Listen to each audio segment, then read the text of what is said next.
I know I've been speaking for a while, but my name is Kevin, and I also go by the name of KG. Just a little plug. I'm going to be on ITV2. You can give me a round of applause for that. All right, cool. Yeah, I'm gonna be in a new TV show called Time Wasters. It's gonna be out in September. It's gonna be live. It's actually really good. Yeah. So thanks for reaching higher. It's a nice little plug there. Cool. So what we're gonna do? We're gonna move this forward, and we're gonna hear from somebody amazing to inspire us. Are you guys ready? Everyone say yes. Yes. Are we ready? Yeah? No?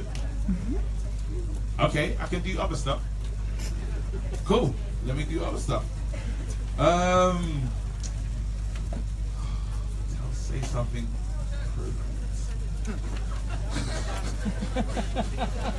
Very difficult. Okay, actually, you know what? I'm gonna go. That's what I'm gonna do. I'm gonna go. Ooh! I went round different tables, and different tables were saying, you know, what their plan is, their vision for Croydon. I'm gonna get Akintunde. Come. I'm gonna get Akintunde. Give him a round of applause. As you can see, it's not like you know, I'm not. Obviously, he's Nigerian, and I had to bring him up because, you know, you're Nigerian. And I'm really excited. And what does your name mean, by the way? Just to let everyone know, that is pretty cool. His name is Brave One. That's what it means. That's right. Yeah, so, yeah, we can clap again. We can clap again. His name's Brave One. Cool. Now, the Brave One. Can you tell us what you like? Tell us the kind of things that you have in your town. We have a youth club, and we have the dark parts of Croydon. So they got a youth club. They got what else do they got? Because you lot said they got a reservoir as well for recycling. They're thinking about stuff. They've got some nursing. What's the nurses thing that you had over there? The drop-in, health drop-in. They got Croydon Village. There you go. And then I thought it was kind of funny, but they actually had a part, the dark, what's it? The dark part of Croydon, where it's just like they just left the place for crime to continue.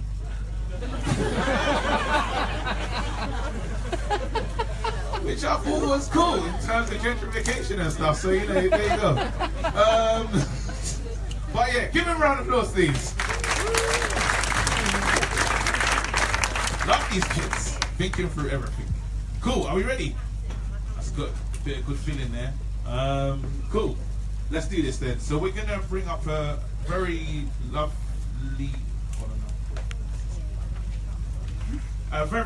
person that's gonna come to speak to us in a few seconds. So if we could give her a number one, and that's the inside. Can you give her number one, please? Inside. Okay, no. I grew up in the 90s, 80s, in there somewhere. But I grew up over like garage music. So when I say inside, it's like a garage inside. It's like, inside. Yeah, that's what I understand. So inside, no. Inside. You gotta do it like that. Can I get inside, please? Inside. Yes, there you go. You understand? I know. A little bit of love. All right. Turn on. Stop. Cool. All right, cool. And then can I get number two? That's all right. All right. Can I get number three? Clap. Go crazy for Vanessa. Inspirators.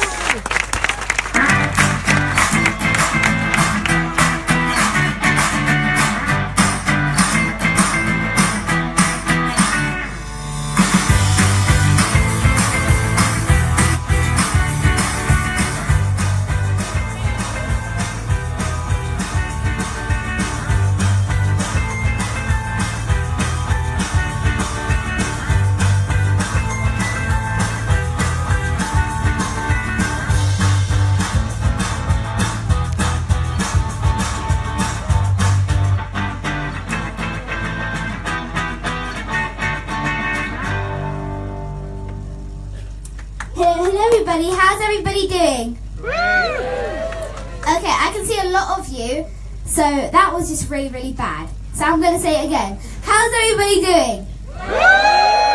Much more like it with your stomachs full of delicious food. But I'm not going to be talking about food today, luckily. So, my name is Vanessa, I'm 10 years old, and I'm an international multi-award-winning motivational speaker, YouTuber, entrepreneur, author, and an artist.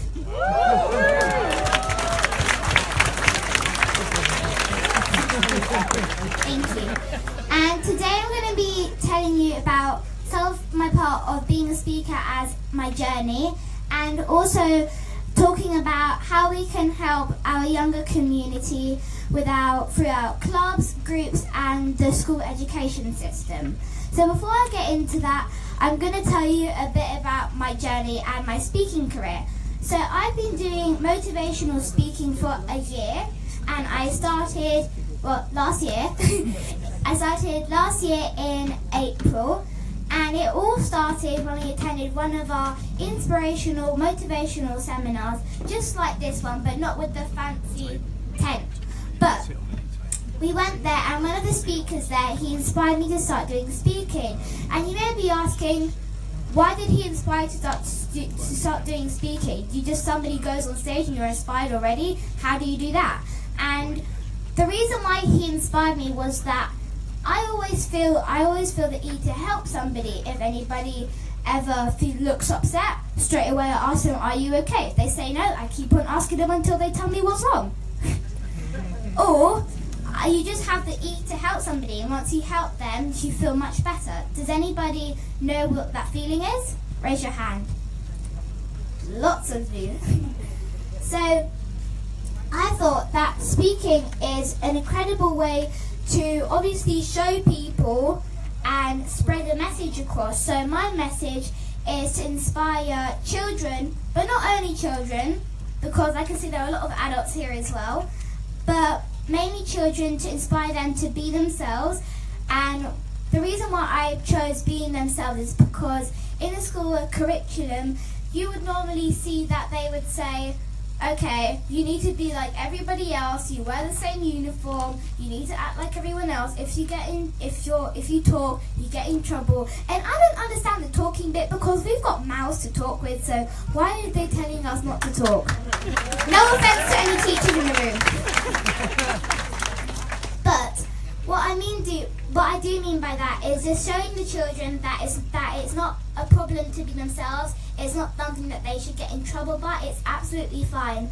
And also to help them believe in themselves, because believing in yourself is a very big part of your life, in whatever job you want to be in, or if you want to be an entrepreneur yourself, whatever it is, believing in yourself is very, very important.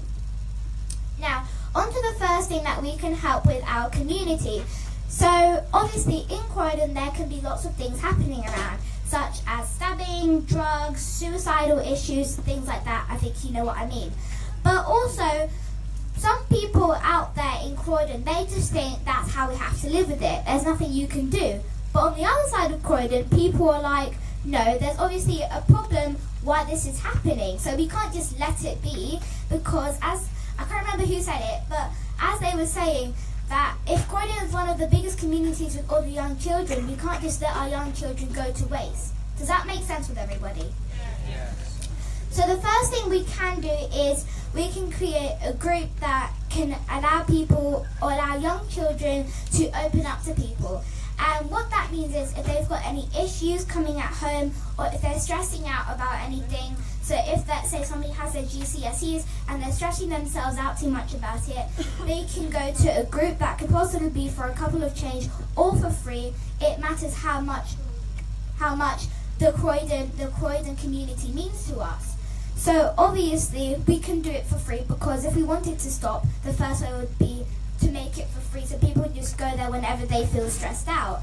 And to sit in a circle with all some other people who are probably going through the same thing as you have been through or going through right now, and sharing that with them and opening up. Because the reason and the story behind people killing each other, suicidal issues, is because they go through things. Maybe at school they're being bullied, maybe online they're being what was it called again? Cyberbullying, and or they're going through anything like that, but they don't tell their parents about it. They don't tell their family about it. They don't tell people who they know they can trust. Because it's like, if you look at Whitney Houston, we don't know why she died. We don't know why she died, and the reason why we don't know is because she never told anybody. Same with Michael Jackson, same with any other very, very popular singers or celebrities. So that's why it's very hard for people who have been through those things when a relative has passed away, but then they ask themselves, I never got the chance to talk to my child or to ask my child, is there anything going on? Is there anything okay? That now I can't ask them that because they've passed away. Now, it sounds very, very sad right now, and it sounds very, very harsh. I'm not trying to be harsh because I'm not a harsh person. But what I am trying to say is that it's very important for us to open up. So even if you do work a very long time in your job, even if you just work from home, always have that hour to talk to your child and make sure there's anything going wrong, because you need to make your child aware that they can talk to you whenever you would like. Now, the second thing that we can help about our community is entrepreneurial clubs. And what that means is, let's say in the school curriculum, you have clubs and you have the obvious ones. So you have football, or you have art lessons, or you have, let's say, table tennis. But you also look at it in another way, saying, there aren't any clubs that help me with financial freedom. There aren't any clubs that help me with growing my own business. Now, why is that? We don't know, because obviously we need to ask people in teachers, schools, different things like that to obviously investigate why they teach these things. Because imagine if we had the school curriculum in maths, they teach us about financial issues and assets, and then in English you write your own books, and in science, I don't know for science, but then you look on some other topic, and it actually helps you with how you actually plan out your life. Because yes, I do agree, and I completely understand if anybody disagrees, but for maths, I completely understand that it obviously helps you with buying things as an adult, or learning things about when you buy a house or when you buy any other things like a car. But also, maths is important, English is important, and I'm saying English because English is my favourite topic. But at the same time, we can still learn those things, but also learn about something else. Because if you look at it this way, most people just are shocked by it, but if you look at 5 years before, people are still sitting down learning about the same things. People are still sitting down listening to the teacher who might be rude to them, who might be unsupportive to the children, and that's bad. Now, what I believe we should do is we should change the school curriculum to make it more happier, to support more children. Thank you. And the reason why I say this is because when you look at the school curriculum, as I was saying, nothing has changed, and there's no problem with having things changing. Now, the third thing that can help us with younger people or can stop issues in Croydon is if the schools disagree, which they probably will, if the schools do disagree, at least we can have separate clubs. Now, I mean separate clubs, but you never know, your child, maybe who might be shy, doesn't open up to you that much, doesn't tell you about what happened at school, not trying to call anybody out there. But I am trying to say that you never know, your child could have the mind of Richard Branson. You never know that your child could be the next Martin Luther King. You don't know what's inside of them, you don't know their talent. But that's simply because maybe you don't open up to your child as much as you would like to. Now, I'm not saying force your child to open up to you. I'm just saying politely ask them and try and tell them about something that you didn't know that was happening to them. Because that is what makes all these issues in the world which we don't like and we don't want to happen to us either. And that's what makes more ego, that's what creates your fear bigger. Is it okay if I can tell you a little bit about fear? Is that okay with everybody? Yeah. Okay. Now, as you are a child, you grow up with this huge circle of love and this tiny little circle of fear. And what happens to it as you grow up, because of the things that can happen in Croydon, in our community, is you don't watch the news, but you go to school and everybody tells you what happened. Everybody tells you, oh, did you hear what happened in Manchester? Did you hear what happened there? Did you hear what happened this? And then you get scared of those things. So then obviously you take away one from your love and you add one to the fear. And then sooner or later, once you become an adult, you realise, oh my goodness, my fear is larger than my love and I barely have any love. I'm not trying to be rude because I know I can see that you guys have a lot of love in your hearts, but all I'm trying to say is that I can trust you and I can guarantee you that your fear circle is much bigger than your love. And you may be thinking, this 10-year-old girl is crazy. And yes, you may think I'm crazy. That's not a problem to me. But I'm just telling you guys and making you guys aware that things like that do happen. And I know things like that do happen, but we also need to get down to the bottom of things and not just say it's okay that this person has died, because it's not nice to say that, because karma's gonna hit you. And you don't want to say things like that. You don't want things to happen. And what we need to see is that even though our community is great and it can be very sad sometimes, we still need to realise that we need to be grateful for what we have, which is one of the other things I'll be telling to you guys. And being grateful is very important, whether any relatives have passed away to you, whether anything bad has happened to you, or anything has left you, or anything that is a very strong connection to you. It still matters that you're grateful for all those things that have happened. And it sounds really, really cruel that you're happy that somebody has passed away, or you're happy that something bad has happened. But at the same time, you guys wouldn't be here if you didn't go through all those things. You guys wouldn't be here if you didn't watch the news. You guys wouldn't be here if... I know that's what I've got.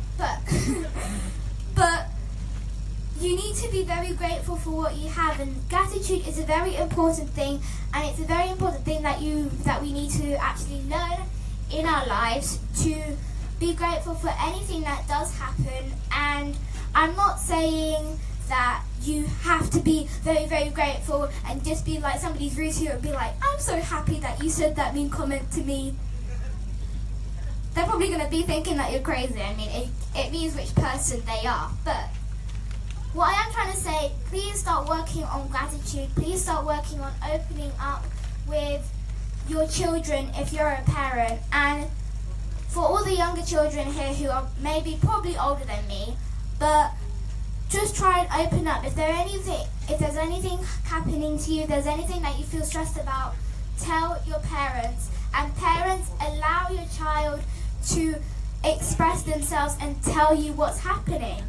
Because yesterday I just burst into tears at bedtime because I was going to miss my friends because I'm in year 6.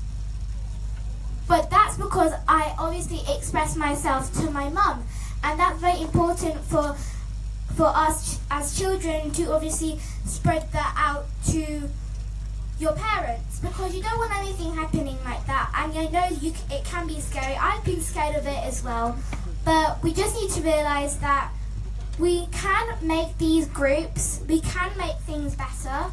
There will always be some bad things like that, but how we see it before, like let's say in the year 2001, and the only way you die is when you get old, but now you could die at the age of 21. Now that sounds really, really weird, but it's actually very, very true.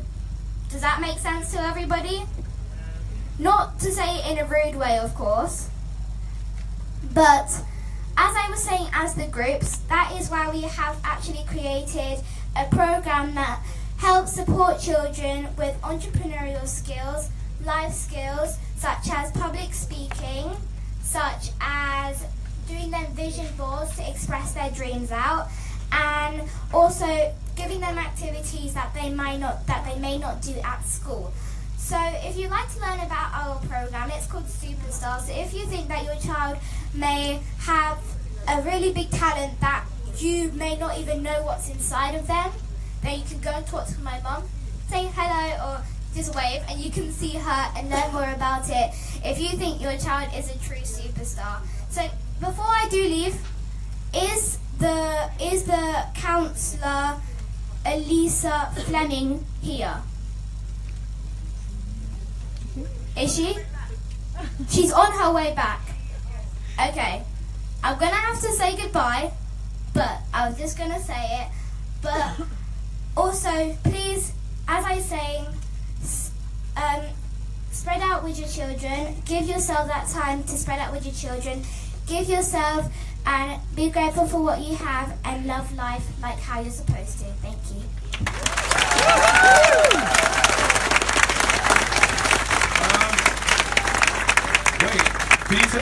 Can you turn me up? Wait, seriously, come back. Everybody, she's 10 years old. I think she deserves a standing ovation, guys. You can stand up for her and give her a round of applause. Thank you very much. Amazing. Go ahead. Wait, actually, come back. I need this picture. Wait, just in case you become a Prime Minister and my parents have got some immigration issues. Let's just...